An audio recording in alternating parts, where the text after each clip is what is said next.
नमस्कार। अग्निपथ में आपका बहुत बहुत स्वागत है और मैं हूं श्री शुक्ला। आजकल चुनाव की सरगर्मी है और उसी के इर्द गिर्द उत्तर प्रदेश की राजनीति भी घूम रही है।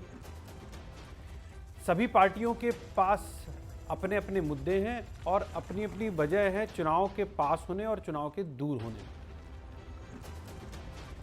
जिस भी पार्टी से आप बात कीजिए वो कहते हैं हमारी तैयारी है 2024 की। ये बात अलग है कि 2024 में अभी समय है और अभी उपचुनाव के ज़रिए अपनी ताकत दिखाने का कोई मौका पार्टियां नहीं छोड़ना चाहती, लेकिन ये लड़ाई दो ही पार्टियों में सिमट कर रह गई है, बीजेपी और समाजवादी पार्टी या फिर उनके गठबंधन के जो दल हैं। अब अगर आप लोकतंत्र की बात करें और स्वस्थ लोकतंत्र की बात करें तो जितना मजबूत सरकार का होना ज़रूरी है उतना ही मजबूत विपक्ष का भी होना ज़रूरी है। अगर विपक्ष मजबूत नहीं है, अगर विपक्ष एकजुट नहीं है तो उसका असर भी जनता पर ही जाकर पड़ता है। अब ऐसे में किन चुनाव में उतरा जाए, किन चुनाव से दूरी बनाई जाए, कब आप हाशिए पर जाके खड़े हो जाएं, ये कहीं ना कहीं जनता के पास मैसेज जाता है। और ये मैसेज जाता है कि भाई इस पार्टी ने लोकतंत्र का जो सबसे बड़ा अस्त्र है यानी कि चुनाव, उस चुनाव से दूरी क्यों बना ली है। ये सवाल हर एक आम आदमी के जहन में उठता है। अगर आज के मायावती के ट्विटर की बात करें तो उन्होंने बीजेपी के जो कामकाज था कार्यकाल में हुआ, उसके विकास के जो काम थे उस पर भी सवाल उठाए, समाजवादी पार्टी पर भी सवाल उठाए, कांग्रेस पर भी सवाल उठाए। और उन्होंने ये कहा कि जिस तरह की बुनियादी सुविधाएं उनके टाइम पर दी गई वो बुनियादी सुविधाएं अभी नहीं मुहैया हो पाई हैं। यानी कि उन्होंने ये बताने की कोशिश की ट्विटर के ज़रिए कि सिर्फ उनके कार्यकाल में जो वृद्धि थी विकास की वो हुई, बाकी के कार्यकाल में ऐसी वृद्धि नहीं हुई। ये ट्विटर आप स्क्रीन पर देख सकते हैं। और इस ट्विटर की चर्चा भी हुई कि इस तरह के बयान देना और वो भी ऐन चुनाव के बीच में, क्या इसका मतलब है, क्या इसका मकसद है। समाजवादी पार्टी मैनपुरी में मुकाबला कर रही है। रामपुर की ऐसी गुत्थी है जो उलझी हुई है। कोई पार्टी किसी प्रत्याशी का समर्थन कर रहा है, लग रहा है कि कौन किसके पाले में कब जाकर खड़ा हो जाएगा, ये भी समझ में नहीं आ रहा है। अब इन सब के बीच में खास बात ये भी है कि आखिरकार दो बड़ी पार्टियां उत्तर प्रदेश की, कांग्रेस और बसपा, इन चुनावों से दूरी क्यों बनाए हुए है। क्या वो सिर्फ 2024 तक की तैयारी कर रही है। आपने देखा होगा कि कांग्रेस ने 2022 के जब चुनाव हुए तो प्रियंका गांधी बहुत ज़ोर शोर से उतरी थी और उन्होंने बहुत ज़ोर शोर से प्रचार किया। और वहाँ से ये भी मैसेज जाता था कि अब वो उत्तर प्रदेश में ही रहेंगी और यहीं से पूरी सक्रिय राजनीति में हिस्सा लेंगी, लेकिन ऐसा नहीं हुआ है। आप सोचिए एक समय में कांग्रेस कितनी मजबूत थी, कितने मुख्यमंत्री दिए, लगातार हर सरकार बनाना, कोई भी पार्टी उनके सामने खड़ी नहीं होती थी। फिर वो धीरे धीरे धीरे धीरे हाशिए पर चली गई और आज उत्तर प्रदेश के अंदर उसका क्या हाल है ये किसी से छिपा नहीं है। इसकी बहुत सारी वजह बताई जाती हैं, इसकी बहुत सारे मायने निकाले जाते हैं कि आखिरकार जब तक उत्तर प्रदेश के नेता कांग्रेस में सक्रिय रहे तब तक कांग्रेस मजबूत थी। अगर कहा जाए कि वो उसके आगे कोई नहीं था। इंदिरा गांधी उत्तर प्रदेश चुनाव लड़ती थी, राजीव गांधी उत्तर प्रदेश यहीं से चुनाव लड़ते थे, सोनिया गांधी उत्तर प्रदेश, राहुल गांधी उत्तर प्रदेश, लेकिन आज उत्तर प्रदेश नहीं। अब सवाल ये उठता है और चर्चा का विषय भी यही है कि इन उपचुनाव में कांग्रेस और बसपा ने दूरी क्यों बनाई है। इसका जवाब हम लेने की कोशिश करेंगे, जानने की कोशिश करेंगे कि ये पार्टियां जिनका अपना एक मजबूत इतिहास रहा है, बसपा का भी एक मजबूत इतिहास रहा है। आप सोचिए ग्रो कर रही थी काशीराम के टाइम से पार्टी, ग्रो करते करते करते फिर पहली बार सत्ता संभाली मायावती ने, स्टेट गेस्ट हाउस कांड होने के बावजूद उनका ग्राफ बढ़ता ही चला गया। फिर 2002 में फिर सत्ता संभाली, फिर मजबूती के साथ एक मजबूत मुख्यमंत्री बनकर उभरी। 2007 में कितने वर्षों बाद एक क्लीन स्वीप किया उन्होंने, और पूरे मैंडेट के साथ आने वाली वो पार्टी थी जिसने कितने वर्षों बाद ये बताया जनता को कि देखिए हम जो जादुई आंकड़ा है उसको छूने के आगे आए हैं, यानी हमसे मजबूत कोई नहीं। लेकिन आज कहाँ पे है बसपा? तो इन पार्टियों का क्या असल में जो मतलब है वो किस तरह का है, ये पार्टियां किस तरह से आने वाले समय में बीजेपी का सामना करेंगी, क्योंकि ये बिल्कुल साफ सी बात है, इससे कोई इनकार नहीं कर सकता कि जिसकी भी लड़ाई है वो बीजेपी से है। तो अगर विपक्ष की बात करें तो इस समय विपक्ष की बात में समाजवादी पार्टी ही लड़ाई करती दिख रही है। अब ये अगर विपक्ष एकजुट होता है तो तस्वीर 2024 की कुछ अलग होगी, कुछ मजबूती दिखेगी विपक्ष में, क्योंकि एक तो कहा जाता है कि विपक्ष बहुत मजबूत होगा, एकजुटता के साथ लड़ेगा, लेकिन एकजुटता अभी फिलहाल देखने को नहीं मिल रही। हम इस पर चर्चा करेंगे, उससे पहले मैं कुछ रिएक्शंस आपको सुना दूं। जी,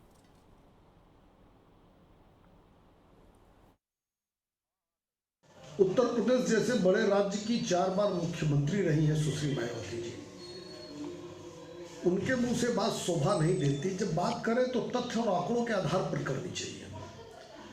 सड़क, बिजली, पानी, आवास, शौचालय, किसान सम्मान निधि जैसे तमाम योजनाएं जो समाज के अंतिम छोर पर खड़े व्यक्ति तक भारतीय जनता पार्टी की सरकार ने पहुंचाया है, योगी आदित्यनाथ जी की सरकार ने पहुंचाया है, आदरणीय नरेंद्र मोदी जी की सरकार ने पहुंचाया है। मायावती जी अपने आंकड़े जरूर रखें। केवल गाल बजाने से कुछ नहीं होने वाला है। जनता के सामने बसपा हो चाहे सपा हो, सबकी कलई खुल चुकी है। देखिए, माननीय बहन जी ने क्या कहा वो सवाल अलग है। मैं समझता हूं और उत्तर प्रदेश की जनमानस समझ रही है कि आने वाले दिनों में भारतीय जनता पार्टी को सत्ता से भी बाहर होना पड़ेगा और भारतीय जनता पार्टी कहीं मुंह दिखाने लायक नहीं रह जाएगी।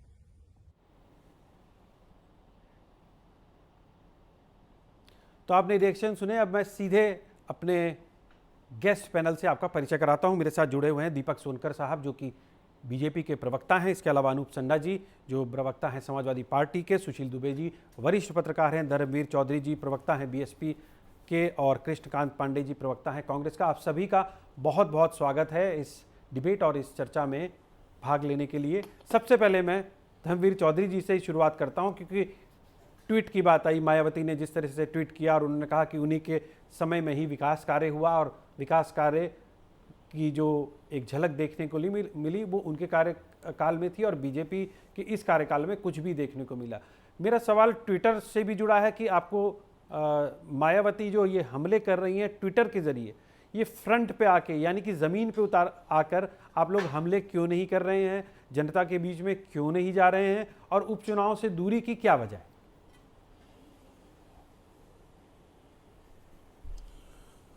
देखिए श्रेय जी, अगर आपके ग्रास रूट के रिपोर्टर, ग्राउंड रिपोर्टर अगर आपको सही जानकारी दे पाएँ तो बहुत बेहतर होता, चूँकि हम अपने कैडर कैंपों के माध्यम से आदरणीय बहन कुमारी मायावती जी के मैसेज को लगातार ग्रास रूट पर ले जा रहे हैं। जो हमारे कोऑर्डिनेटर्स हैं, जिला अध्यक्ष हैं, विधानसभा के अध्यक्ष हैं और जो जिम्मेदार लोग पदाधिकारी हैं, वो लगातार बहन जी के मैसेज को छोटी छोटी नुक्कड़ मीटिंगों के माध्यम से हम लगातार इस प्रयास को कर रहे हैं कि ये बहन जी का मैसेज वहाँ जाए।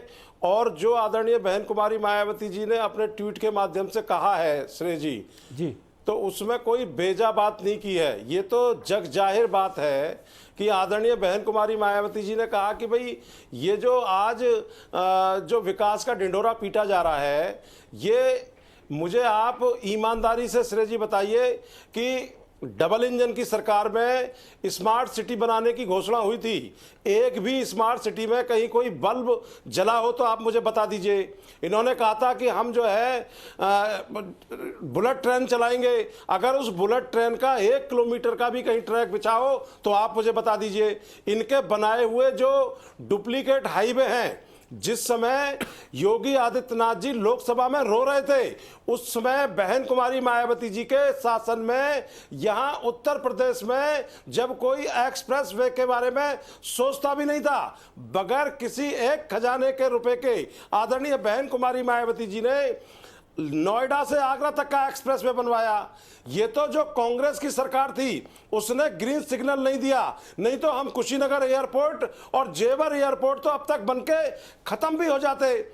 श्रेय जी, 23 नए जिले, 23 नए विकास भवन, 6 मंडल, 5,549 हाई स्कूल, 200 से ज्यादा इंटर कॉलेज, 200 से ज्यादा हाई स्कूल, ये आदरणीय बहन कुमारी मायावती जी के शासन में हुआ। और श्रेय जी, मैं आपको बता दूं कि बहन कुमारी मायावती जी के शासन में देश में पहली बार दलितों को, भूमिहीन दलितों को, सर्व समाज के गरीब लोगों को मालिकाना हक दिया गया पट्टों के माध्यम से, जो एक अभियान चला। और इतना ही नहीं श्रेय जी, आदरणीय बहन कुमारी मायावती जी ने अपने ट्वीट में लिखा है कि हमने ये ढिंडोरा पीटते हैं मनुवादी लोग, बीजेपी के लोग, कि हम शौचालय बना रहे हैं। इनका विकास का एजेंडा शौचालय से ही शुरू होता है और शौचालय पे जाकर खत्म हो जाता है, जिसमें पानी की व्यवस्था भी नहीं है। चलिए धर्मवीर जी, आपने बताया कि बहुत काम हुआ है, बिल्कुल सही बात है, बहुत सारे काम हुए, आपने काम गिनाए, मैं उन सब कामों को मानता हूँ।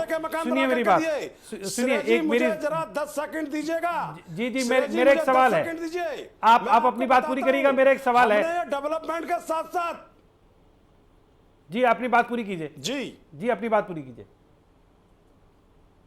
हमने 2 कमरे बनवाए, लेकिन हमने जो जिले बनवाए उसमें जेलें भी बनवाई।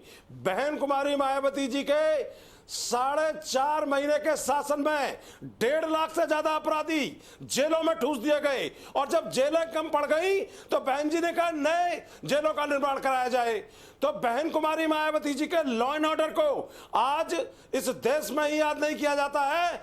फोर्ब्स की मैगजीन ने भी जो है बहन जी को आयरन लेडी कहा। जी बिल्कुल, चलिए तो बिल्कुल ठीक है, आपने जो अपने कार्य गिनाए, मैं कह रहा हूं सब ठीक है, लेकिन ये जो कार्य हैं 2007 से लेके 2000, मेरा सवाल आप सुन लीजिए। ये जो कार्य हैं आपके, उसके बाद आपके पास 12 का इलेक्शन आया, 14 का इलेक्शन आया, 19 का इलेक्शन आया, 22 का इलेक्शन आया, तो जनता क्या आपके इन विकास कार्यों को समझ नहीं पाई? एक सवाल। दूसरा सवाल मेरा यह है कि जब इतने ग्रास रूट पे आप काम कर रहे हैं, जैसे आपने बताया नुक्कड़ सभाएं आयोजित की जा रही हैं और तमाम जो कोऑर्डिनेटर हैं वो काम कर रहे हैं, तो आपको नहीं लगा कि इन उपचुनाव में आपको उतरना चाहिए और सीधी टक्कर लेनी चाहिए, ताकि लोगों को लगे कि हाँ असली विपक्ष तो यही बीएसपी ही है? श्रेय जी, मैं कई बार बता चुका हूं, फिर दोबारा बता रहा हूं। बहुजन समाज पार्टी भारत की सबसे बड़ी पार्टी वो पार्टी है जो 500 से ज्यादा लोकसभा लड़ाती है। ना बीजेपी लड़ाती, ना कांग्रेस लड़ाती, ना कोई अन्य दल लड़ाता। ये समाजवादी पार्टी, क्षेत्रीय पार्टी की तो बात छोड़ दीजिए। और बहुजन समाज पार्टी लगातार अपने जनाधार को मजबूत करने के लिए हमने अभी सदस्यता अभियान चलाया। अब आप कहेंगे कि अब बाई इलेक्शन क्यों नहीं लड़ाते, तो ये तो देखिए, हर पार्टी का अपना एक नीति और एक नीति होती है। बहन कुमारी मायावती जी ने कहा कि हम बाई इलेक्शन नहीं लड़ेंगे। बहुजन समाज पार्टी बहुत कम रेयर बाई इलेक्शन लड़ती है, लेकिन आजमगढ़ का तो लड़ा था ना आपने। जो वही तो आरोप लगाते हैं, समाजवादी पार्टी आरोप लगाती है कि बीजेपी की मदद करने के लिए आपने आजमगढ़ का इलेक्शन लड़ा, तभी हम हार गए। श्रेय जी, ये समाजवादी पार्टी के लोगों को कहिए कि अपना मानसिक संतुलन जरा ठीक करें। जब हम रामपुर में इलेक्शन नहीं लड़ते हैं तो ये कहते हैं कि साहब देखिए, इन्होंने रामपुर में इलेक्शन नहीं लड़ा इसीलिए बीजेपी जीत गई और समाजवादी पार्टी हार गई। और जब हम आजमगढ़ में लड़ते हैं तो कहते हैं साहब देखिए, इन्होंने इलेक्शन लड़ा तो ये बीजेपी जीत गई। तो इनका मानसिक संतुलन खराब हो गया है। 5 लोकसभा की सीटें बहुजन समाज के वोटों से आई थी, अब उसमें से मात्र 3 रह गई हैं। तीसरी का भी निर्णय हो जाएगा कि वो रहेगी कि नहीं रहेगी। तो ये बहुजन समाज पार्टी किसी पार्टी की वजह से नहीं चलती है, या हम कोई इस तरीके की नूरा कुश्ती का खेल नहीं खेलते हैं श्रेय जी कि समाजवादी पार्टी और बीजेपी। आज बीजेपी ने मैनपुरी की सीट पर वॉकओवर दे दिया। उनके पास प्रत्याशी नहीं है। तो ये उजागर करता है कि समाजवादी पार्टी और बीजेपी दोनों मिले हुए हैं और इनकी जो नूरा कुश्ती है वो जनता की समझ में पूरी तरह आ चुकी है, ये बेनकाब हो चुके हैं। बहुजन समाज पार्टी महापुरुषों का मिशन मूवमेंट है और हम राजनीति के साथ साथ हमारा ये जो मिशन मूवमेंट है ये जरूरी है और ये लगातार जारी रहेगा। सफलता चुनाव में किसी पार्टी को मिलती है, किसी को नहीं मिलती। जब 2007 में बहुजन समाज पार्टी की सरकार बनी थी तो यह बीजेपी 14% वोट पर थी। तो इसकी कोई चिंता हमें नहीं है कि विधानसभा के चुनाव में हमारा परफॉर्मेंस खराब रहा। जब इस देश में जाति और धर्म की राजनीति हो, जब इस देश में अन्नदाता को और मतदाता को भिखारी बना करके उसकी झोली भरने का काम गलत तरीके से किया जा रहा हो, तो ये कोई विकास का मॉडल नहीं है। चलिए, मैं अनूप जी का रुख करूंगा। बहुजन समाज पार्टी की नेता धर्मवीर जी कह रहे हैं कि आप और समाजवादी पार्टी मिले हुए हैं, ये नूरा कुश्ती कर रहे हैं आप। कि हमारे पूर्वांचल में एक कहावत कही जाती है, सूप बोले तो बोले, चलनी बोले जमा 72 छेद। तो धर्मवीर जी तो उसी कहावत को चरितार्थ कर रहे हैं। इनकी पार्टी का जनाधार खिसक चुका है। जब एक पार्ट पूरी बात करनी थी धर्मवीर जी, धर्मवीर जी बात करनी थी, फिर आप अपनी बात रखिएगा। हो रहे हैं, मैंने तो आपको नहीं टोका। इनकी पार्टी का जनाधार खिसक चुका है।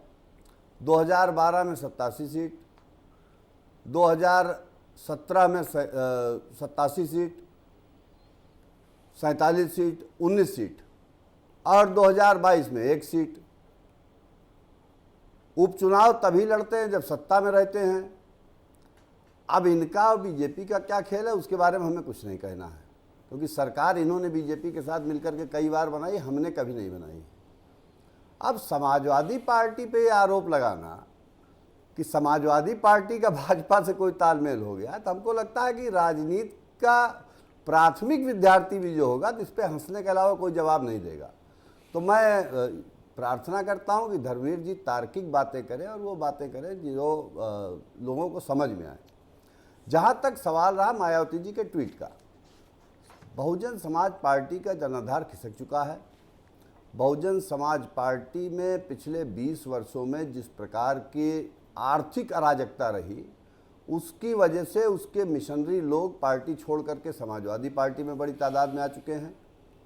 और अब लोगों का जो अम्बेडकरवादी शक्तियां थी, जिनका मिशन सामाजिक न्याय को मजबूत करना है, वो समाजवादी पार्टी की तरफ आशा भरी निगाहों से देख रहे हैं और उसको लगातार मजबूत करने के लिए प्रयासरत हैं। और यही बौखलाहट है जो बहन जी लगातार समाजवादी पार्टी के ऊपर हमला करने का प्रयास करती है। एक पार्टी, अब आप बता रहे हैं कि जेवर का, बुलंदशहर का हमने बनवा दिया होता इंटरनेशनल एयरपोर्ट, क्या हो गया उसकी बात छोड़िए।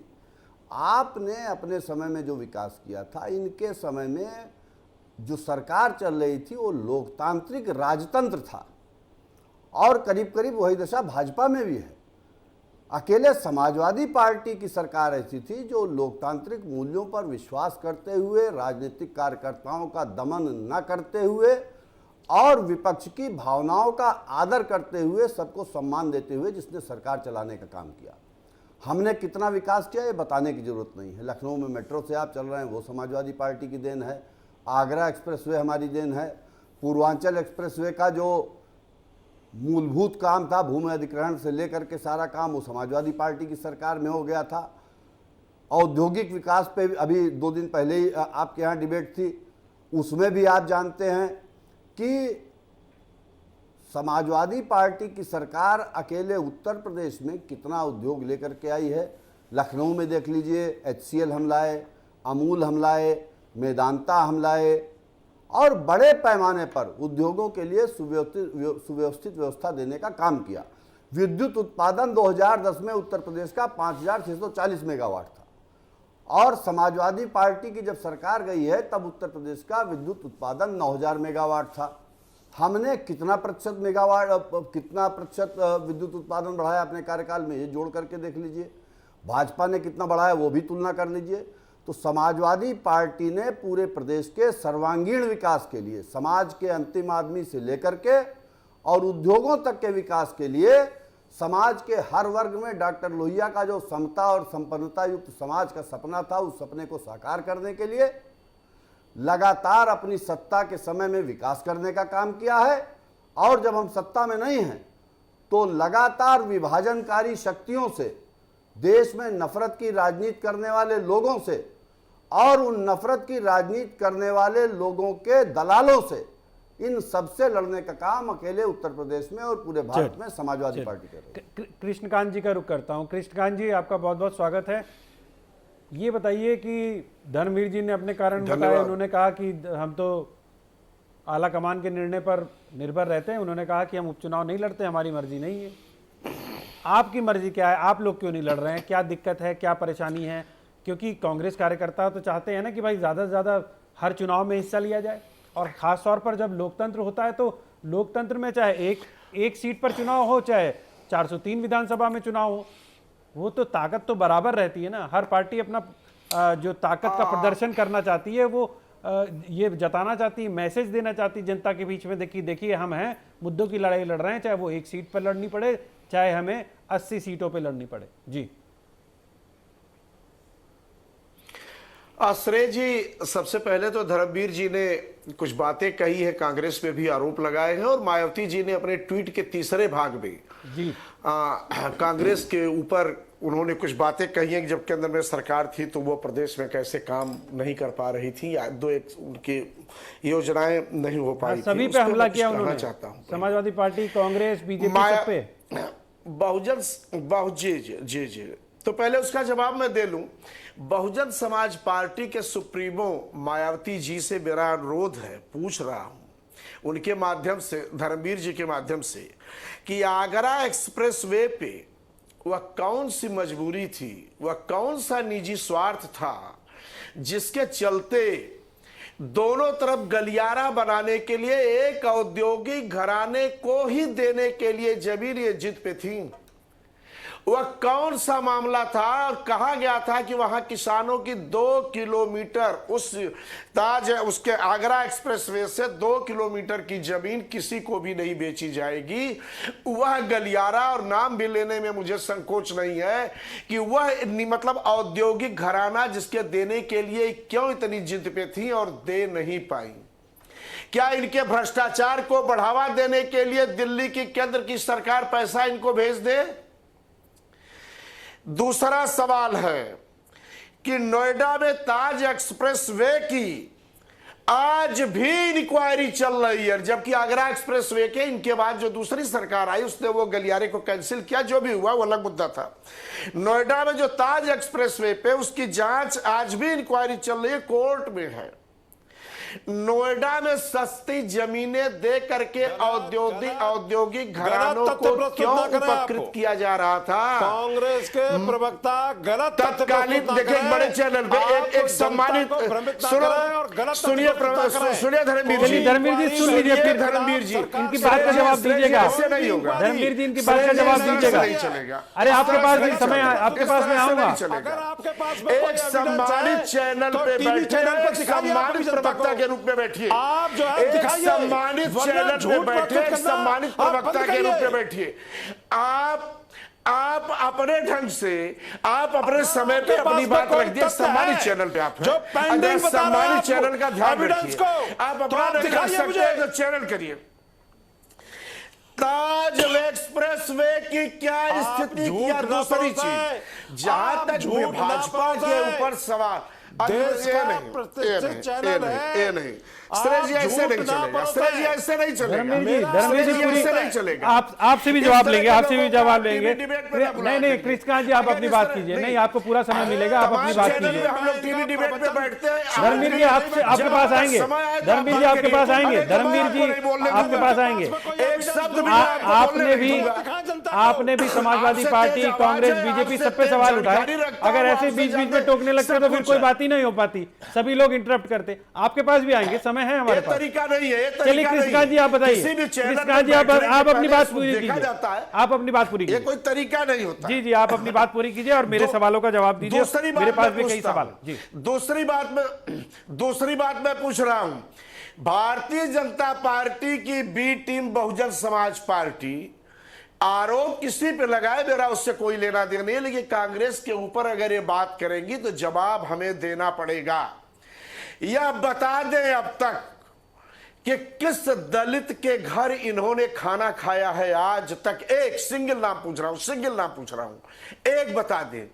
देखिए, आप सत्ता में बैठ के दलित के नाम पे दलित को अपमानित करने का काम न करिए। वो हमारा हृदय है, वो हमारा दिल है। दलित वो हमारे सर पे रहने वाली चीज है, कांग्रेस ने हमेशा सर पे रखा है। आप उसको अपमानित करने का काम मत करिए। दूसरी बात, अब आ जाइए चुनाव पे। देखिए, 2022 के इलेक्शन में मुझे स्वीकार करने में श्रेय जी जरा भी संकोच नहीं है कि हमारा प्रदर्शन हमारे आशा के अनुरूप नहीं रहा। आदरणीय प्रियंका गांधी जी ने उत्तर प्रदेश में बहुत मेहनत किया और उनकी मेहनत का परिणाम था कि बूथ बूथ तक हमारे कार्यकर्ता खड़े हुए और उस विधानसभा के चुनाव में हमने संगठन को मजबूती प्रदान करने में ही हमारी सारी शक्ति गई और उसका परिणाम यह रहा कि हमारी सीटें हमारी आशा के अनुरूप नहीं आई, हमारे वोट परसेंटेज घटे। ऐसी स्थिति में हम जो है अपनी शक्ति नगर निकाय के चुनाव और 2024 के चुनाव पर केंद्रित किए हुए हैं। 6 बाई इलेक्शन में 3 बाई इलेक्शन हो गए, 3 होने जा रहे हैं। जहां तक मैनपुरी का सवाल है, मुझे कहने में जरा भी संकोच नहीं है कि आदरणीय मुलायम सिंह यादव जी देश के बड़े नेता रहे और इसके पहले भी हमने जब वो मैनपुरी की चुनाव लड़े थे, हमने यह सीट कांग्रेस पार्टी ने उनके पक्ष में छोड़ रखा था। इस बार भी उनके सम्मान में छोड़ी आपने उत्तराधिकारी के रूप में अखिलेश जी आपने इस बार भी उन्हीं के सम्मान में सीट छोड़ दी। नहीं, मेरा सवाल है, आपने बोला ना, तो मैंने कहा इस बार भी डिंपल यादव के खिलाफ भी उनके सम्मान में छोड़ी। हाँ, मैं जवाब दे रहा हूं। महाराष्ट्र में अभी एक बाई इलेक्शन हुआ है।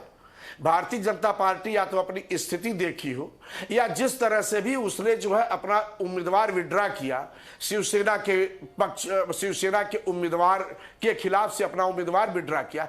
एक परंपरा होनी चाहिए, एक तरीका। राजनीति में कोई लड़ाई नहीं होती है, मारपीट नहीं होती है, विचारों की लड़ाई होती है। तो एक परंपरा होनी चाहिए। अगर मुलायम सिंह यादव इस देश के इतने बड़े नेता थे, अगर उनका निधन हुआ, उनके निधन से अगर सीट रिक्त हुई, तो एक परंपरा के अनुसार, एक सभ्यता के अनुसार, एक शिष्टाचार के अनुसार वह सीट छोड़ी जानी चाहिए थी। बहरहाल हम आते हैं उसमें। तो रामपुर और खतौली इलेक्शन हो रहे हैं, रामपुर और खतौली 2 सीटें और तो हैं। रामपुर और खतौली किसके सम्मान में छोड़ी है? श्रेय जी बता। श्रेय जी, मैं तो आ गया, मैं उसी पे आ रहा हूं। आपने सवाल किया, अच्छा किया, लेकिन मैं उसी पे आ रहा था। 2 विधानसभा 1 लोकसभा की सीट पे चुनाव हो रहा है। स्थिति यह है कि हम अपने संगठन को मजबूत करने में अब सफल हुए हैं और हम 6 बाई इलेक्शन से ना तो दिल्ली और ना लखनऊ की सरकार गिरने जा रही है, ना तो बनने जा रही है सरकार। ऐसे स्थिति में हम अपनी शक्ति पूरा फोकस किए हुए हैं और आप देखते होंगे रोज कि हमारे 6 प्रांतीय अध्यक्ष और हमारे माननीय प्रदेश अध्यक्ष बृजलाल खाबरी जी के आने के बाद से हफ्ते में संभवतः एक दिन ये प्रदेश मुख्यालय में लोग बैठ रहे हैं। रोज किसी न किसी जिले का दौरा हो रहा है। ये सारे हमारे पदाधिकारी किसी न किसी जिले का दौरा करके नगर निकाय के चुनाव को फोकस करके संगठन को मजबूती देने में लगे हैं। और हम नगर निकाय का चुनाव से अपनी शक्ति को बांटना नहीं चाहते हैं।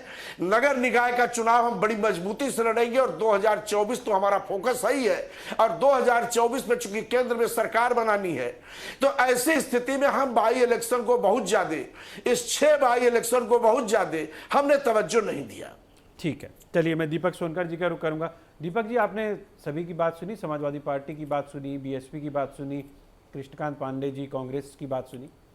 तो आपके लिए तो ठीक है, विपक्ष अपनी अपना अलग अलग राहें लेके चले, तो आपकी तो राहें आसान है, आपके लिए तो बहुत अच्छा है। हालांकि धर्मवीर चौधरी जी ने ये बताने में कोई कोताही नहीं बरती कि उन्होंने कहा कि आपके भी समय में कोई विकास कार्य नहीं हुआ है। आपने जो एक्सप्रेस वे बनाए उनको उन्होंने डुप्लीकेट करार दिया। मैं तो पूछना चाह रहा था, फिर मैंने कहा चलिए वो बात पूरी कर लेंगे। मैंने कहा बहुत सारे मैंने हाईवे सुने, लेकिन डुप्लीकेट नाम का हाईवे मैंने सुना नहीं। तो उनका ये कहना था, आरोप लगाया था उन्होंने आप पे। देखिए श्रेय जी, उत्तर प्रदेश के अंदर समाजवादी पार्टी की भी सरकार रही और बसपा की भी सरकार रही और देश के अंदर लंबे समय कांग्रेस को भी जनता ने एक आशीर्वाद देने का काम किया और जनता को किस योजना से जोड़ने का काम किया ये जनता आज समझ चुकी है।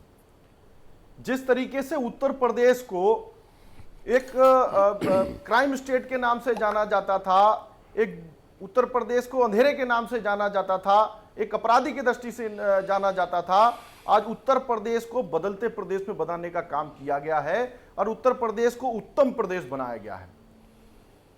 जिस तरीके से लगातार उत्तर प्रदेश के अंदर विकास का एक एजेंडा खड़ा हुआ है, चाहे वो एक्सप्रेस वे की बात कह रहे थे, तो मैं बताना चाहता हूं कि एक्सप्रेस वे बन करके खड़े हुए हैं, ये संकल्प के साथ बड़े बड़े एक्सप्रेस वे बनाए हैं। चाहे वो बुंदेलखंड एक्सप्रेस वे की बात हो, गंगा वे एक्सप्रेस वे की बात हो, पूर्वांचल एक्सप्रेस वे की बात हो, उसके साथ ही साथ जहां स्वास्थ्य के साथ जनता परेशान रहती थी, बड़े बड़े मेडिकल कॉलेजों के केंद्र भी बना करके आज उत्तर प्रदेश के अंदर खड़े हुए हैं।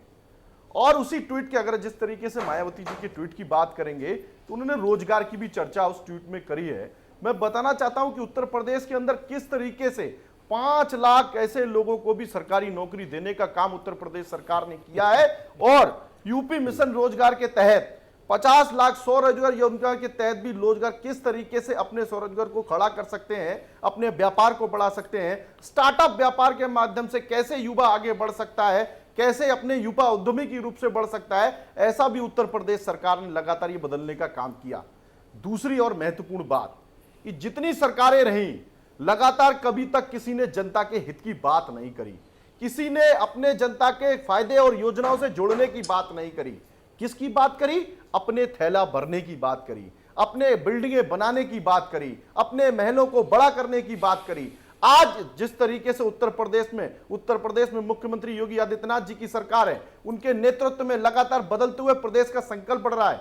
अरे जब आवास की बात आप कर रहे थे तो देखिए किस तरीके से प्रधानमंत्री आवासीय योजना के तहत उत्तर प्रदेश में मुख्यमंत्री योजना आवास के तहत लगभग 45 लाख आवास देने का काम किया गया है। जैसे गरीबों के मुंह से निवाला छीनने वाले लोगों ने आज वही निवाला देने का काम किया है। ऐसे गरीबों की जमीनों को, दलितों की जमीनों को हथियाने का काम करने वाले लोगों ने आज उनको आवाज देने का काम किया है। तो जिस तरीके से मैं बताऊं सुरेश जी की लगातार अंतिम पायदान पर खड़े हुए व्यक्ति तक विकास पहुंचाने का काम किया है और जनता का विश्वास है और जनता का आशीर्वाद है कि जिस तरीके से देश के प्रधानमंत्री जी पर जनता का आशीर्वाद है, उत्तर प्रदेश के मुख्यमंत्री योगी आदित्यनाथ जी पर जनता का विश्वास है, इस भरोसे के साथ और लगातार बात अगर हम उपचुनाव की करेंगे श्री जी, तो जिस तरीके से ये परिणाम भी सामने आ रहे हैं। देखिए भारतीय जनता पार्टी का कार्यकर्ता लगातार जनता के बीच में रहता है, 365 दिन 12 महीना लगातार जनता के बीच में रहता है। और हाल ही में आज ही आप देखिए हमारे प्रदेश अध्यक्ष आदरणीय भूपेंद्र सिंह जी ने आज बूथों का सम्मेलन किया है, कैसे बूथ की योजना के साथ सम्मेलन करने का काम किया है। तो ये सम्मेलन और ये क्षमता दिखाती है कि किस तरीके से भारतीय जनता पार्टी अपने बढ़ते कदम के साथ है और जनता का आशीर्वाद कैसे लगातार है। देखना पड़ेगा सुरेश जी कि कैसे 2014 से जनता का भरोसा भारतीय जनता पार्टी के साथ है, देश के प्रधानमंत्री नरेंद्र मोदी जी के साथ है, उत्तर प्रदेश के मुख्यमंत्री योगी आदित्यनाथ जी के साथ है। जी बिल्कुल। सुशील दुजुबे जी का मैं रुख करूंगा। सुशील जी, अभी आपने सबको सुना, सारी पार्टियों को सुन लिया आप तो। अब उत्तर प्रदेश की अगर सियासत की बात करें तो उत्तर प्रदेश की सियासत में जो विपक्ष है, विपक्ष बिल्कुल अपनी अपनी राहें लेकर चल रहा है। और अगर धरातल की बात करें तो विपक्ष अगर एकजुट नहीं होगा तो फिर बीजेपी से कैसे टक्कर लेगा, ये सबसे बड़ा सवाल है। तो बीजेपी को फायदा हो रहा है और बिखरे हुए विपक्ष की वजह से विपक्ष को नुकसान हो रहा है। श्रेय जी, पहले तो मैं आ जाऊं दलित मूवमेंट पर। वो वक्त गया जब काशीराम जी लंबे लंबे मीराबाई गेस्ट हाउस लेटे होते थे और मुलायम सिंह जी बगल में कुर्सी पर बैठे होते थे, हाथ से घोड़े हुए। वो वक्त गया जब मायावती जी टंडन जी से राखी बंधवाती थी, वक्त गया। वो वक्त गया जब बंगलौर से करोड़ों की गुलाबी मालाओं के नोट, करोड़ों के, वो भरे मंच पर डाले जाते थे। वो वक्त गया। वो वक्त गया जी दलित मूवमेंट का, जिसमें जो राजभवन ने देखा, लखनऊ के राजभवन ने, जब पहली बार बीएसपी के विधायक जीत के आए दलित चिंतन के नाम पे, काशीराम जी के नाम पे, अंबेडकर जी के नाम पे, तो चप्पल उतार के राजभवन में गए थे। मोतीलाल वोरा जी उस समय माननीय वो थे, राज्यपाल थे, क्योंकि उनको पहली बार वो गांव के गलियारे से, टूटी हुई झोपड़ी से और गोबर और मड़ाई से होते हुए निकल के आए थे। आज दलित मूवमेंट, उसकी घड़ी कौन सी बड़ी, वो टाइटन का चश्मा, रेनो का चश्मा, रेवन का चश्मा, एडिडास का जूता, एडिडास की जीन्स, पराडो और फॉर्चूनर में और बड़ी गोल्ड वाली घड़ी उसमें टूट के रह चुका, उसी में तड़प के मर गया है। लेकिन ये तो अच्छी बात है ना, अगर भाई अच्छी बात है, अच्छी मैंने कपड़े कहा पहन रहे हैं, था। अच्छी गाड़ी पे चल रहे हैं, बेशक अच्छी बात है। इससे मूवमेंट और नहीं पड़ेगा मुझे लगता है। और चार्टर हेलीकॉप्टर लेके चले और हर घर में हेलीकॉप्टर खड़ा हो 4 सीटों का, ये भी मेरी कामना है इसके लिए, कोई अच्छी बात नहीं। लेकिन जो दलित मूवमेंट था वो एक जगह पर सिमट के रह गया, एक केंद्रीय हो गया। दलित मूवमेंट का मतलब क्या होता है कि 12 फुट की ऊंची दीवारें हों, 1.5 फुट चौड़ी दीवारें हों। दलित मूवमेंट का मतलब क्या होता है कि वहाँ की लीडर सड़क पर आज तक ना निकल के आए। क्या दलित मूवमेंट का मतलब होता है कि केवल संदेशों की खेती हो कि वो उन्होंने, बहन जी ने कहा है तो ये, अरे कभी तो सड़क पर आओ, कभी तो संघर्ष पर आओ। तो दलित मूवमेंट का जो काम है, ईश्वर करे कि दलित मूवमेंट और इससे अबीर हो। और लेकिन मानसिक रूप से, दार्शनिक रूप से जो सोचा था काशीराम जी ने साइकिल पर चल के, वो सफल हो गया। तो अब ये चीज़ आ गई है। और दूसरी बात, मायावती जी, बीएसपी का जो सपना सफल होगा, उस सपा को निपटाने के बाद ही सफल होगा। मुस्लिम वोटर का मसला है और आप देख ही रहे हो। और इन सब जगहों पर दोनों उपचुनाव में देखिए, श्रद्धांजलि सभा है मुलायम सिंह जी की दद्दा की, वहाँ तो 70-30 का रेशियो है, 70 सपा का और 30। कृष्णकांत जी ने सही कहा, हमने कई चैनलों में कहा वहाँ तो निर्विरोध होना चाहिए था। ये देश के बड़े पुरोधा का श्रद्धांजलि सभा है, वहाँ तो चुनाव होना ही नहीं चाहिए था। क्या फर्क पड़ा 1.5 साल का। अब आइए इन पे सपा पे, तो सपा का एक बहुत बड़ा बरगद अभी गिरा है। और बहुत बड़ा बरगद गिरने के बाद जो इनका लंका कांड था सपा का, वो सुंदर कांड में बदल गया है। ये बहुत बड़ा काम हुआ इस चुनाव से। शिवपाल जी और वर्सेज अखिलेश जी और वर्सेज रामगोपाल जी और वर्सेज जो चल रहा था, वो भारी युद्ध हो रहा था। वो स्थिति आ रही थी कि वो बस युद्ध होने की स्थिति आ गई थी। लेकिन इस बरगद के गिरने के बाद और वहाँ के जो पारिवारिक लोग हैं, जो भी स्थिति हो, बहू के सम्मान में या परिवार के सम्मान में या यादव पक्ष के सम्मान में या दद्दा के सम्मान में शिवपाल जी आ गए। अब ये सुंदर कांड हो गया। अब आइए साहब कांग्रेस पे, तो अब मेरे मित्र बैठे, अब क्या कहेंगे, 1.25% 2% वोट पे। अब हम तो परेशान हैं, अपने कृष्णकांत जी कितनी मेहनत कर रहे होंगे। पहले एक अध्यक्ष होता था, एक अध्यक्ष के प्रवक्ता के रूप में बोलते थे। अब तो कांग्रेस पास 5-5 अध्यक्ष हैं। और प्रांतीय अध्यक्ष का हम समझ नहीं पा रहे किस्सा क्या होता है। प्रांतीय अध्यक्ष होते हैं, उपाध्यक्ष कर देते हैं प्रांतीय को, उनका मंडलों में होते हैं उनके, तो उनको उपाध्यक्ष कर देते हैं। अध्यक्ष का क्या मतलब, प्रांतीय अध्यक्ष एक होता है, चीफ एक होता है, कुर्सी एक होती है, चेयरमैन एक होता है। लेकिन हम पता नहीं, जो भी भाई दीदी ने तय किया हो, तो अब उनको 1.25% वोट पे एक सीट पर इतना बड़ा विचार आया और उसमें 4 बीएसपी के हैं। धर्मवीर जी को खुशी होना चाहिए कि उनके लोग अब कांग्रेस को संभाल रहे हैं। इससे बड़ी कांग्रेस के लिए क्या हम मुबारक दें, क्या दिल्ली मुबारकबाद दें, क्या कहें, मुझे समझ नहीं आता है। चलिए, तो और दूसरी बात बीजेपी पे आ जाऊं, तो देखिए बीजेपी ने, हमारे छोटे भाई प्रवक्ता ने जो बताया है, वो साफ लगता है मुझे, रामराज की कल्पना भी बेकार लगती है मुझे। अब तो लगा सीधे कहीं उनसे पूछ लें कि अच्छी जगह आश्रम ले लें और वहीं पर आराम से कुतिया बना के दाल रोटी खाएं और या सत्तू खाएं। जो उन्होंने विकास के गुण गिनाए हैं, अभी मुख्यमंत्री जी को, अरे कैबिनेट मिनिस्टर है पीडब्ल्यूडी का, नगर विकास का मंत्री कैबिनेट का, और मुख्यमंत्री जो कहना पड़ रहा हो कि गड्ढा भरो, 15 दिन का अभियान चला के फिर 15 दिन बढ़ाए जा रहे हों। पिछले कैबिनेट मंत्री हार गए डिप्टी सीएम पीडब्ल्यूडी के चिरथू से, फिर डिप्टी सीएम हो गए, इसी विकास के नाम पे हार गए। वो गड्ढा भरने के लिए चीफ मिनिस्टर कहे, वो भी योगी जी ऐसा, इतना विकास। अभी 1 मिनट बात करके खत्म करता हूँ। अभी एक नीट परीक्षा हुई थी श्री जी, ट्रेन के डिब्बे देखे होंगे आपने, आप नहीं दिखाए थे विजुअल, वो भी नहीं थी। उसके बाद नौकरी मिल ही जाएगी, नौकरी में आप पास, उसके बाद आप नौकरी में अपेयर हो सकते हैं। लाखों छात्र किस कदर बुरी हालत में ट्रेन से, बस से, सड़क से, ऑटो से, रिक्शे से आया और वो प्रतियोगी परीक्षा छूट गई जो भी थी और लौट गया बेचारा। ये इनकी रोजगार है, कितना रोजगार दिया है। उसके बाद भी बेरोजगार पता नहीं भूटान से चला आ रहा है कि वो दक्षिण अफ्रीका से चला आ रहा है कि मॉरिशस से चला आ रहा है। ये बेरोजगार उत्तर प्रदेश में आ कहाँ से रहा है, जबकि 5 लाख नौकरियां ये लोग दे चुके हैं। जी, तो मैं बड़ा धर्मवीर जी के पास चलूंगा। धर्मवीर जी, एक चीज़ बताइए मुझे, याद आ रहा है हम लोग वो रैलियां खुद जब रिपोर्टिंग करते थे उस टाइम पे तो कवर करते थे, और हम लोग अंबेडकर मैदान की बात करते थे, कहते थे कि इस मैदान को भरने की ताकत जो है वो सिर्फ मायावती जी में ही है और किसी में नहीं है। इतनी उनकी फॉलोइंग, इतने लाखों लोग आते थे रैलियों में। और कोई पार्टी, उस वक्त सच्चाई ये भी है कि पार्टी हिम्मत नहीं करती थी वहाँ रैली करने की, और जिस तरह से सक्रिय रूप से वो राजनीति करते थे और उसके बाद जो जिन सभाओं का जिक्र आपने किया वो सभाएं हम लोग अभी फिलहाल नहीं देख पा रहे हैं, लेकिन उस वक्त हम लोग को देखने को मिलती थी। जो दौरे लगते थे कोऑर्डिनेटर्स के या जो स्टेट के लीडर्स हैं उनके दौरे लगते थे, वो सारे देखने को मिलते थे। अब सवाल मेरा यही है कि मायावती जी ने जो ये पब्लिक से जो दूरी बनाई, मुझे नहीं याद पड़ रहा कि इधर कोई उन्होंने योजना बनाई हो कि रैली करें। तो अगर पार्टी को मजबूत करना चाह रही तो जनता में उनको मैसेज भी तो देना पड़ेगा ना कि भाई हम 2024 की तैयारी कर रहे हैं।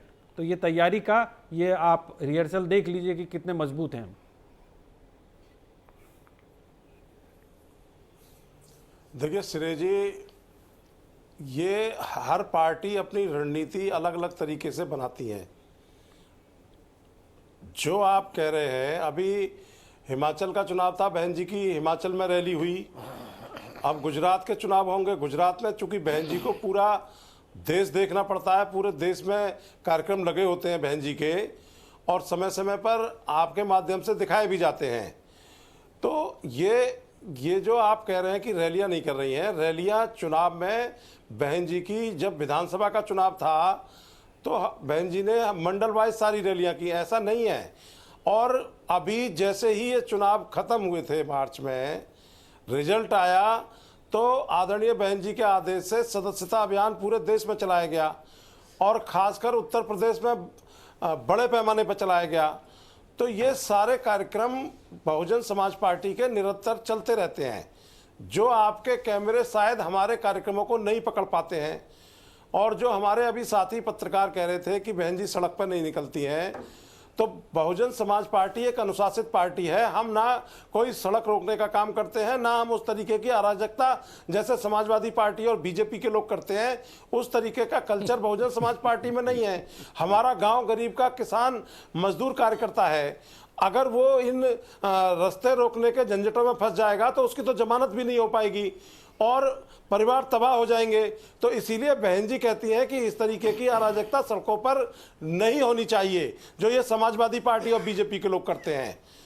दूसरा, अभी हमारे जो साथी कांग्रेस के बोल रहे थे, तो इनको अपने अंदर ये झांकना चाहिए कि इनके पास में ना तो अध्यक्ष था, ना उपाध्यक्ष था, ना प्रांतीय अध्यक्ष था। ये सारे के सारे बहुजन समाज पार्टी की नर्सरी के पेड़ जो है, जो रद्दी हो गए थे, जो बेकार हो गए थे, जो कंडम हो गए थे, उस कूड़े करकट को ये सर पर उठा के घूम रहे हैं, चाहे वो खाबड़ी साहब हो और चाहे वो नसीमुद्दीन सिद्दीकी साहब हो। तो जो आपकी पार्टी से जाएगा वो बीजेपी की सरकार है। राष्ट्रीय अध्यक्ष से क्यों धर्मवीर जी, जो आपकी पार्टी से जाएगा वो रद्दी हो जाता है। नौकरी के तो थे वो सड़े हुए अमरूद के माफिक थे, जिस जगह पे जा रहे हैं वो सड़े हुए अमरूद के माफिक थे, जिनको ये सजा रहे हैं अपने घर में, अपने घर में जिनको सजा रहे हैं, जहां जा रहे हैं वहां लोगों फूल मालाओं मैं से क्या कह रहा स्वागत हो रहा है। हूँ, ये हमारे के घर मायावती जी खाना कब खाएंगी? कृष्णकांत जी बात करनी दीजिए, धर्मवीर जी को बोलने दीजिए। कृष्णकांत जी और श्रेय जी, मैं आपको बता दूं कि ये जो बीजेपी की सरकार चल रही है, इसमें 20 से ज्यादा माननीय साहब काशीराम की पाठशाला के मंत्री हैं, चाहे वो नरेंद्र कश्यप हो, चाहे वो डिप्टी सीएम पाठक हो, और चाहे दुनिया भर के मंत्रियों के नाम में आपको गिना सकता हूं। सब छोड़ छोड़ के चले क्यों जाते हैं? पार्टियों में नेताओं का अभाव है। तो धर्मवीर जी, आपको छोड़ छोड़ कर सब लोग चले क्यों जाते हैं? कोई बीजेपी में चला जा रहा है, कोई कांग्रेस में चला जा रहा है, कोई सपा में चला जा रहा है, छोड़ के कोई नहीं जाता जी। जब वो मिशन और मूवमेंट से गद्दारी करते हैं। कृष्णकांत जी, आप थोड़ा सा, मैं आपको रोकूंगा। मायावती जी उनको बाहर का रास्ता दिखाने का काम करती हैं। बहुजन समाज पार्टी, फिर दोबारा कह रहा हूं, अनुशासित पार्टी है श्रेय जी। यहां पर ये गुंडागर्दी नहीं चलती है किसी की। जो व्यक्ति अनुशासन को भंग करेगा उसको पार्टी से बाहर जाना पड़ेगा, कोई पार्टी छोड़कर नहीं जाता। तो फिर नेता कहां बचेंगे? सभी को बाहर कर देंगे आप तो। कि आप जाएंगे, मैं बता रहा हूं, मुझे बोलने दीजिए।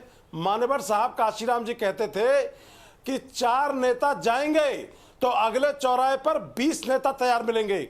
यह बहुजन समाज पार्टी नेता बनाने की, कार्यकर्ता बनाने की फैक्ट्री है। अच्छा, मायावती जी के, अच्छा चलिए, मुझे तो मायावती जी के बाद, धर्मवीर जी, मायावती जी के बाद मुझे जरा फेरिस्त बताइए जो बड़े नेता अब बचे हैं, जिनकी जनता के बीच में पकड़ है, जो चर्चित नाम है।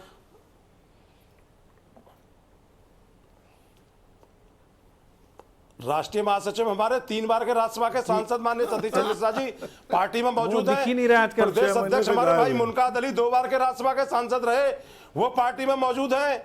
हमारे भीम राजभर 30 साल पुराने कार्यकर्ता है हमारे, अभी जो चुनाव लड़े वो। तो ये क्या ये मतलब आप तो सुरेश जी इतने सीनियर पत्रकार हैं, मुझसे पूछ रहे हैं, आपको सारी जानकारी है। नहीं, मैं पूछ रहा था, मैंने कहा और ये कौन तो- कौन ये तो अब जो नहीं, देखिए कूड़ा करकट जब होता लोग है, छोड़ के चले जाते हैं ना, जैसे धर्मवीर जी, जब अपने लोग छोड़ के घरों चले में जाते नियमित रूप हैं से तो फिर उनकी सफाई जगह कोई करते हैं। दूसरा लेता है। तो वही मैंने जानना चाहा कि मायावती जी के बाद जो बाकी की फेरिस्त है वो कौन कौन है, अब नंबर 2, नंबर 3, नंबर 4, नंबर 5? नहीं, देखिए बहुजन समाज पार्टी मिशनरी कार्यकर्ताओं के दम पर चलती है। यहां पर ऐसे नहीं है कि आप आए और आपको प्रदेश अध्यक्ष बना दिया जाएगा। यहां पर ये जब तक इस भट्टी में नहीं तपेंगे तब तक ये जिम्मेदारी नहीं पाएंगे। और कांग्रेस के पास नेता का अभाव है। अभी जो है इमरान मसूद साहब आए नहीं आए, समाजवादी पार्टी छोड़ करके आए कि नहीं आए, आज वो अपने स्टेटमेंट में बताते हैं अपनी मीटिंगों में बहुजन समाज की कि समाजवादी पार्टी ने उनके साथ कैसा व्यवहार किया।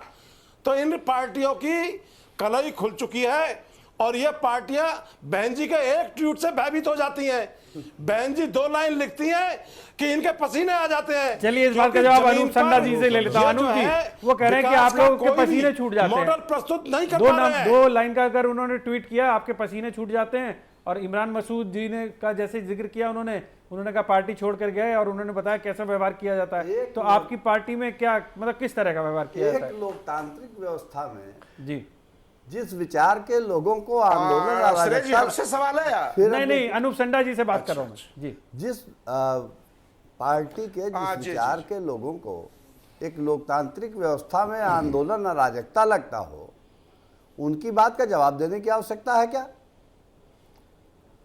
बहुजन समाज पार्टी अपने स्वयं के कृत्यों से खात्मे के कगार पे पहुंच चुकी है और पूरे प्रदेश में समाजवादी पार्टी, सांप्रदायिक ताकत, भारतीय जनता पार्टी के अनाचार, अराजकता, आपके राजनीतिक तानाशाही कार्यकर्ताओं के का खिलाफ चाल चरित्र चेहरा आप चुप तो हो जाए, जनता को उसी दिन आप पता चुप चल हो जाए, जाता है। थोड़ी देर बात करने आप में चुप हो जाए, खराब होता है। आपसे नेता ऊंची आवाज में मुख्यमंत्री की बोल शपथ सकता लेते हूँ, हैं। आप चुप हो कैसे जाए, मंच पर चढ़ करके आपसे उसी ऊंची दिन आवाज में अधिकता बोल पैदा की सकता हूँ, जाती है। आप चुप हो कैसे जाए जो थोड़ी है, देर, मुझे एक अपनी ही बात का लेने बरादरी का दें। धर्मवीर जी, मैं भाजपा पूरे में बोल रहा हूँ, प्रदेश में आपको चलता क्यों है। कष्ट हो रहा है? एक ही परिवार, मैंने सरकार की एक बात ही शुरू की, परिवार इनको का कष्ट होने तांडव लगा। क्यों हो कैसे रहा है? पूरे प्रदेश में इनको मैं चलता है? बेरोजगारी की बात आप करने जा रहा था, इनको लोगों को कष्ट होने धोखा लगा। दे करके, अगर और खासकर भाजपा की मुस्लिम समाज सरकार को के धोखा दे खिलाफ करके कुछ बोल दिया आप जाए अपनी तो राजनीति को बहुजन समाज आगे पार्टी के बढ़ाते पेट हैं। में दर्द क्यों होने अब लगता है भाई? सफाई में कोई मैं तो समझ बग्गी नहीं नजर पा रहा आ रही हूँ, है। आंदोलन अब ये सफाई करते में नहीं, कोई वहां पर उपचुनाव ये करते नहीं, जैकलिन नहीं नाच इनके रही है। ट्वीट से पूरा अब जो देश है, आतंकित हो अब जो जाता है है वहां पर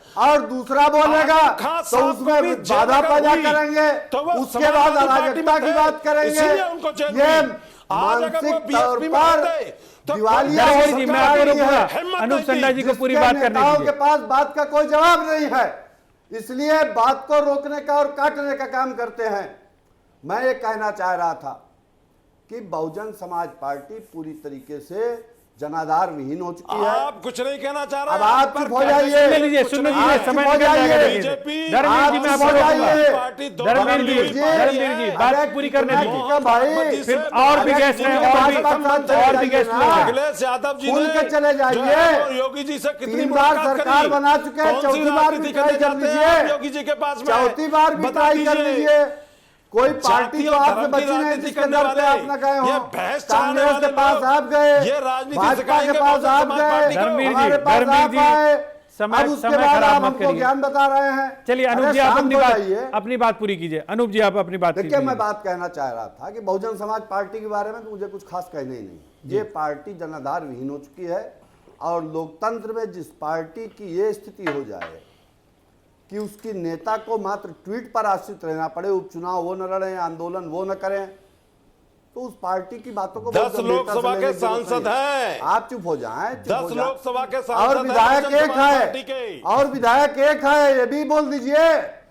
सांसद 10 लोकसभा है, के विधायक एक सांसद है। हैं। विधायक एक है, वो भी बता दीजिए। मुख्यमंत्री रही है, विधायक एक है, मायावती जी। विधायक एक मुलायम है, सिंह जी को भी पहली बार विधायक उत्तर एक है। प्रदेश का मुख्यमंत्री बहन जी के आशीर्वाद हाँ हाँ, आपके ही आशीर्वाद से, आपकी दया कृपा से तो देश भी आजाद हुआ था। बहन जी के आशीर्वाद से देश भी आजाद हुआ। 5 लोकसभा भी, अरे शांत हो जाइए, वोटों की शांत हो जाइए। जीते थे। धर्मवीर जी, आप गंभीर नेता हैं, शांत हो जाइए। इतना क्या जनता विचलित क्यों हो रहे हैं? पहचान चुकी है। अच्छा, आपकी तानाशाही यहाँ भी समाज के लोग चैनल पे भी, श्रेय जी आपके चैनल पे भी है तानाशाही। चलिए अपनी मेरे पास सरकार समय में तो कम है। बोलने नहीं देते थे, अब चैनल पे भी नहीं बोलने देंगे। चलिए मैं कृष्णकांत जी का रुख करूंगा। नहीं, कृष्णकांत मेरी जी बात हो जाने दें। जी, चलिए 30 सेकंड में 30 सेकंड मैं इसीलिए धर्मवीर जी को बार-बार रोक रहा था। चाह रहा था जी। भाजपा का विकास। मार्च 2021 में उत्तर प्रदेश की बेरोजगारी दर 2.4%, दिसंबर 2021 में उत्तर प्रदेश की बेरोजगारी दर 4.9%। हमारे 2017 में उत्तर प्रदेश में 2010 से 17 के बीच में उत्तर प्रदेश में विद्युत उत्पादन बढ़ा 74%। 2017 से 2021 के बीच में विद्युत उत्पादन बढ़ा 34%। और कानून व्यवस्था की जो बात कर रहे हैं, जज को पीटा है आप किसी राजधानी में, जज की पिस्तौल और राइफल छीन ले गए हैं, यह कानून व्यवस्था है। आपके लखनऊ के एक मोहल्ले बालागंज में आपके ही सामान्य चैनल में बात आई थी, एक युवक सड़क के बने गड्ढे में चला गया, पूरा का पूरा, खाली गर्दन बाहर रह गई। लोगों ने लगा कोई जादू वादू सर्कस वर्कस दिखा रहा है। ये विकास की बात करेंगे? भारतीय जनता पार्टी जो सत्ता में आ रही है, राम के व्यापारी हैं।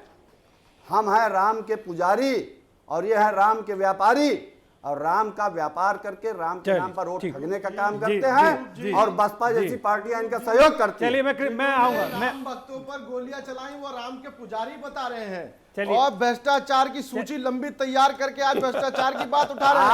आप जब रोजगार की बात कर रहे हैं, आप जब रोजगार की बात कर रहे हैं, जहां थैला देख करके और वही राग कब तक बजाएंगे? रोजगार दिया जाता कब तक आप वही राग बजाएंगे? वही राग कब तक बजाएंगे? भारतीय जनता पार्टी की कलई खुल चुकी है और उसकी कानून व्यवस्था, उसका विकास, सब कुछ बुलडोजर के नीचे दब चुका है। बात करिए 1600 करोड़ की लागत से जयप्रकाश नारायण इंटरनेशनल सेंटर बनवाया था समाजवादी पार्टी ने, उस पर बात करिए। आपकी सरकार ने जिस जयप्रकाश नारायण के नाम पर आप सत्ता में अनुसंडा जी, मैं आपको रोकूंगा, टाइम कम है मेरे पास, समय कम है, समय कम है मेरे पास। कर दिया कृष्णकांत जी पूरा रिवर फ्रंट आपने मेरा ये लावारिस कर दिया। कृष्णकांत जी, मेरा ये सवाल है आपसे, भारतीय जनता पार्टी के मित्र से आप लोग दोनों को मैं रोकूंगा, दोनों को मैं रोकूंगा। दीपक जी, अनुसंडा जी, एक बार भाई मैं ऑडियो डाउन करवाऊंगा। देखिए फिर मैं कृष्णकांत जी के पास जाऊंगा। कृष्णकांत जी, ये बताइए कि आपने कहा हम दमखम के साथ निकाय चुनाव में खड़े होंगे, लेकिन जिस तरह का दमखम देखने को, जिस तरह की चर्चा, जिस तरह से जनता के बीच में संवाद, क्योंकि उस संवाद के लिए आपको बड़े नेताओं की जरूरत होती है। भाई यहाँ पर उत्तर प्रदेश के अंदर इंदिरा गांधी चुनाव लड़ती थी, राजीव गांधी चुनाव लड़ते थे, सोनिया जी, फिर उसके बाद राहुल गांधी, इतने बड़े बड़े नेता यहाँ पर रहे हैं। आपको नहीं लगता कि यहाँ पर अगर पूरे देश की पॉलिटिक्स की बात करें और उत्तर प्रदेश में कांग्रेस के कमज़ोर होने की बात करें, तो जो पॉलिटिक्स उत्तर प्रदेश से शिफ्ट होके कांग्रेस की पॉलिटिक्स साउथ की तरफ चले गई, उससे लगता है कि आपको कहीं नुकसान हुआ है उत्तर प्रदेश में कांग्रेस का? जो आप कहना चाह रहे हैं कि कांग्रेस की पॉलिटिक्स साउथ की तरफ चली गई, मैं समझता हूं कि नॉर्थ ईस्ट साउथ सारी तरफ हमारी जो है पॉलिटिक्स है। आज हिंदी भाषी क्षेत्र में मध्य प्रदेश में पॉलिटिक्स आ चुकी है और वहां भी लाखों की संख्या में स्वागत हुआ। मैं पहले भारतीय जनता पार्टी के मित्र से 2-3 सवाल करूंगा कि भाई आपने कई एक्सप्रेसवे बनाए भारतीय जनता पार्टी ने के सरकार में, और बुंदेलखंड वाले एक्सप्रेसवे पर एक दिन जा रहा था, मतलब वहां गड्ढा जैसे ये पहले से तय था या बनने के बाद हो गया।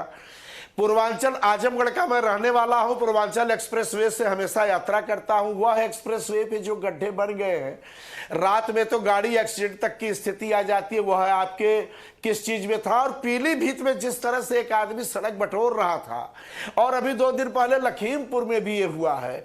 तो मैं जानना चाहता हूं, आप उसका प्रतिवाद न करें, मैं केवल जानना चाहता हूं कि ये पहले से तय था कि ठेकेदार और इंजीनियर और मिनिस्टर और चीफ मिनिस्टर के बीच में क्या रेशियो रहेगा, या यह बाद में तय हुआ? एक चीज जानना चाहता हूं, अपनी बारी में बता दीजिएगा। उत्तर प्रदेश में 11 रेप पर डे हो रहे महिलाओं के सम्मान में, क्या यह भी मतलब आपकी उपलब्धि, विशेष उपलब्धियों में एक है, या क्या ये आप बता दीजिएगा किसी भी चीज में? और वैसे तो मेरे पास पर व्यक्ति कैपिटल कितनी है, पर सालाना आय कितनी है, क्या है, कैसे सारा बताना चाह रहा हूं। उत्तर प्रदेश में कितने आपके मेडिकल कॉलेज बने, यह मैं जानना चाह रहा हूं। कि उत्तर प्रदेश के सारे डिस्ट्रिक्ट हॉस्पिटल को कह दिया गया मेडिकल कॉलेज, दिन को कह दिया गया रात, बस सब लोग सो जाओ। इस तरह से कितने काम हुए। अभी बसपा के मेरे साथी धर्मजीत जी बड़े गंभीर और बड़े अच्छे व्यक्ति हैं, उन्होंने कई उदाहरण दिए बीएसपी के बाद, उन्होंने बताया। मेरा तो सवाल है आदरणीय माननीय मायावती जी से कि दलित के घर भोजन कब करेंगी वो, और कब निकल के किसी दलित के घर उसको जाके उपकृत करेगी, जिस तरह से उन्होंने वो ताज एक्सप्रेस और उसको जो है जमुना एक्सप्रेस वे के औद्योगिक घराने को उपकृत किया था, उस तरह से कब उपकृत करेगी किसी दलित को। अब कृष्णकांत जी कह रहे हैं कि भाई आपने किस तरह का विकास किया है, हमें तो नहीं समझ में आता आपने विकास किया है। तो मेरा सवाल ये है कि अब आप ये जो उपचुनाव लड़ रहे हैं और आगे की तैयारी कर रहे हैं 24 की निकाय चुनाव की, तो किन मुद्दों पे कर रहे हैं आप? इनके मुताबिक तो आपने विकास ही नहीं किया, तो जनता के बीच में लेके क्या जाएंगे? एक दिन सीखो किसी से।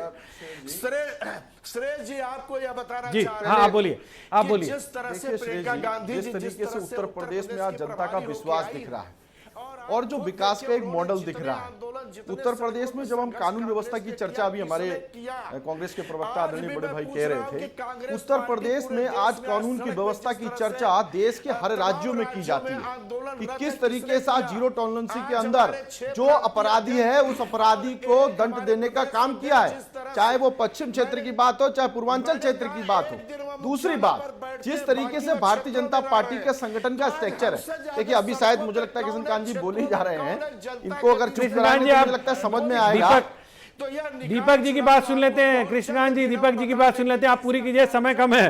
देखिए जिस तरीके से लगातार ये जो विकास का मॉडल खड़ा हुआ है, आज जनता उस पर विश्वास कर रही है। देखिए लगातार जब हर किसी की सरकार रही और किसी के पास कोई एजेंडा और कोई प्लानिंग नहीं है, आज कितनी योजनाओं के साथ में जनता को देने का काम किया है, जनता को उससे लाभार्थी बनाने का काम किया है। जब अगर हम उपचुनाव की बात कर रहे हैं, उन उपचुनाव की बात अगर हम कर रहे हैं, तो अभी देश के अंदर 6 राज्यों में उपचुनाव किए गए और 6 राज्यों में से 4 राज्यों में 4 राज्यों के अंदर भारतीय जनता पार्टी की जीत हुई। कैसे जीत हुई?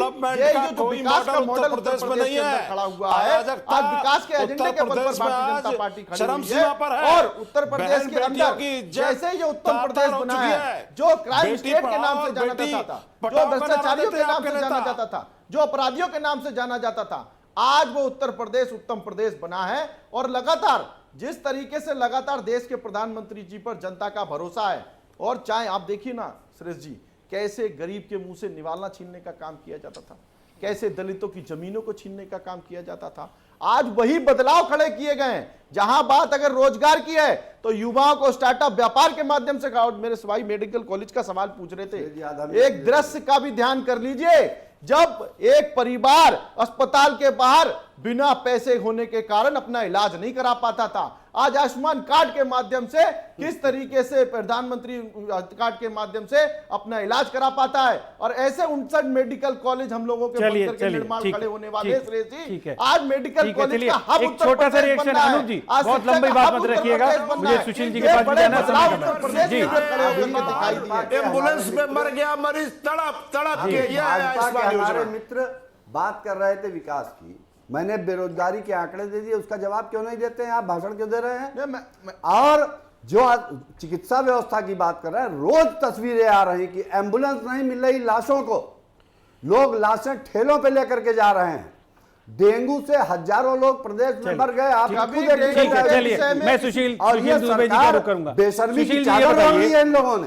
आप मुझे एक चीज बता दीजिए, विपक्ष जिसकी हम चर्चा कर रहे हैं कि विपक्ष के अपने अपने मुद्दे हैं, वो जाहिर सी बात है जो सरकार होगी, चाहे केंद्र में हो चाहे राज्य में, हमले उसी पे होंगे, हमले हो रहे हैं। लेकिन जो एकजुटता थी जिसकी मैं जिक्र कर रहा था, वो एकजुटता दिखाई नहीं दे रही है। तो 2024 की आपको क्या तस्वीर देखने को मिलती है कि किस तरह की स्ट्रेटेजिकल प्लान होंगे विपक्ष के? सर जी, एक शब्द कह दूं, जो अनूप जी ने कहा, मेरा कष्ट 2-3 साल का है, मैंने लिखा ही बहुत है। 1600 करोड़ रुपया बहुत बड़ी रकम होती है और जेएनपीसी बर्बाद लावारिस पड़ी है। योगी जी उसको भले अभी जेएनपीसी पे सुशील दुबे हाँ, जी समय नहीं है। अच्छा हाँ, मैं ये कह रहा हूँ, अब ये जो आपने पूछा बड़ा गहरा सवाल पूछा है। इन चुनाव से कोई फर्क नहीं पड़ेगा। ये चुनाव आप भी जान रहे हैं, खतौली वाला, रामपुर वाला ये बीजेपी प्लस है और ये मैनपुरी वाला 100% डिम्पल जी प्लस है। अब आगे आइए 24 का चुनाव, मोदी वर्सेज कमांडर वाला हो गया, सोशल वाला हो गया, दलित चिंतन वाला हो गया, जय श्री राम वाला हो गया। अब मोदी वर्सेज भारत जोड़ो चुनाव होगा। ये 24 का चुनाव 2 लोगों के बीच में होगा, तीसरा कोई नहीं होगा। एक इस पाले में खड़े होंगे, एक इस पाले में खड़े होंगे, एक देश जोड़ने वाले पाले में खड़े होंगे, एक मोदी जोड़ने वाले पाले में खड़े होंगे और सीधा सीधा चुनाव होगा, बीच में कोई नहीं होगा। आप सभी का बहुत बहुत शुक्रिया। दीपक जी आपका शुक्रिया, सुशील दुबे जी आपका शुक्रिया, अनूप जी आपका शुक्रिया, धर्मवीर चौधरी साहब और कृष्णकांत पांडे जी आपका भी बहुत बहुत शुक्रिया कि आपने इस बहस में भाग लिया और अपने विचार रखे। तो आपने सुना कि किस तरह से विपक्ष अपनी अपनी बात कर रहा है, लेकिन विपक्ष एक दूसरे पर ही हमलावर है। और सबसे बड़ा सवाल यही हमारा था कि आखिरकार अगर विपक्ष आपस में ही एकजुट नहीं, आपस में ही हमलावर है, तो फिर वो बीजेपी से किस तरह की टक्कर लेगा, ये सबसे बड़ा सवाल है। और इस सवाल का जवाब अभी ढूंढना है, क्योंकि 2024 दूर है, लेकिन बहुत ज़्यादा दूर नहीं है, क्योंकि 2024 की जो लड़ाई होगी वो 80 सीटों की लड़ाई होगी। और ये वो 80 सीटें हैं जो केंद्र सरकार कौन बनाएगा, इसकी दशा और दिशा तय करेंगी। तो विपक्ष की भूमिका कितनी मजबूत होगी, एकजुट विपक्ष दिखेगा कि नहीं दिखेगा, अपने कोई फ्रंट बनाएगा कि नहीं बनाएगा, उत्तर प्रदेश में फिलहाल तो देखने को यही समझ में आ रहा है कि अभी एकजुटता नहीं है और ना फ्रंट बनता कोई दिख रहा है। आज के लिए इतना ही, मुझे दीजिए इजाज़त और बने रहिए आप इंडिया न्यूज़ के साथ। नमस्कार।